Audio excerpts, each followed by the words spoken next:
When we were in school, our teachers knew so much about us.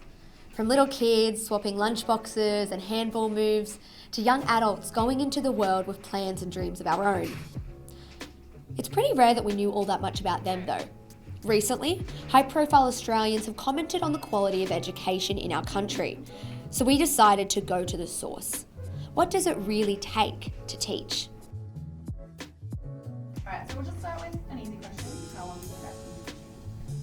Well, sort of 0 years. I've done 3 years of prac, but yeah. I am into my 10th year, so 9 years, yes. 9 years, full time. I'm into my 41st year in schools. Right. What is a common misconception people have about your job?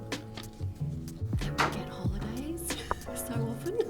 Well, this is just like from what I hear, and you would hear it heaps more, how like teachers get so many holidays.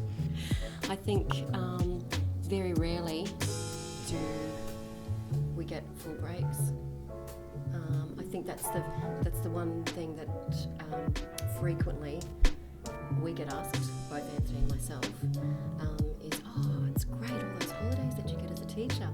My mentor teacher was telling me the first week she was going away, then the whole second week of holidays she was just either preparing for next year, next term, or doing marking. So even though you've got those holidays there, you're still doing work, or you're thinking about work. Yeah. And that's one of the biggest things that I've found. Yeah. I'll jump in. I don't think it will ever be easy to become a teacher.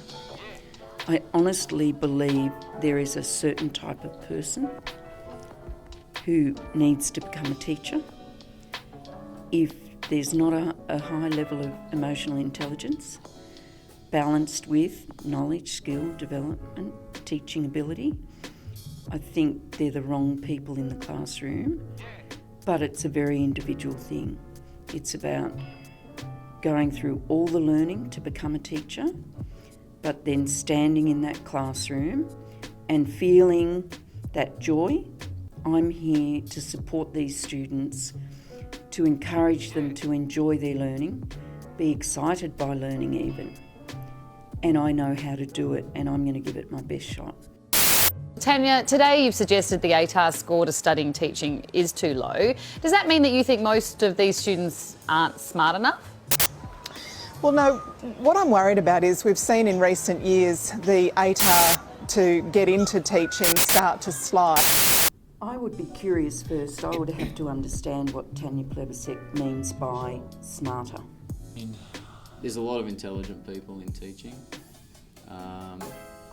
From my perspective, I think the work conditions have to improve. That'll be the key. And I don't know, but I believe from what people I've spoken to that have left early and so forth, it's too stressful because less people are residing. I don't say residing with the teachers, but when I went to school, whatever the teacher said to mum and dad, basically that was gospel, believable. They're the professional, and if my mum and dad were told that I needed to smarten up, then I needed to smarten up because that's what the teacher said. Yeah. What do you actually mean by smarter? Is that the teacher that has a whole classroom excited for 20% of a lesson, or 60% of a lesson, or 100% of a lesson? Or is it the teacher that can stand at the front of the classroom, not know their students, but deliver vocabulary and speeches about their content and their subject matter? Which one is smarter? Where is the excitement and the joy of learning happening? In which classroom?